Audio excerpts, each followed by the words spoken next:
Atiku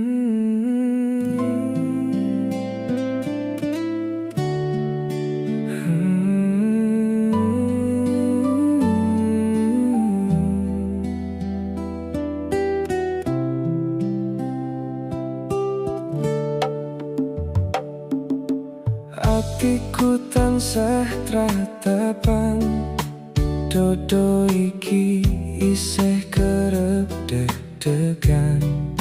Saben liwat terminal lawas Tuban, kelingan sliramu sing tau tak sayang.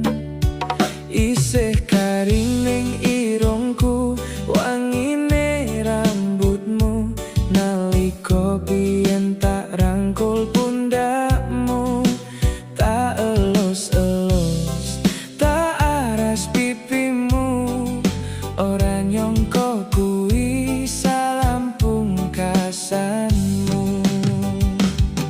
Biyen pamitmu lunga, jare mung golek rejeki ning Surabaya, nanging jebule kowe saiki kecantol wong liya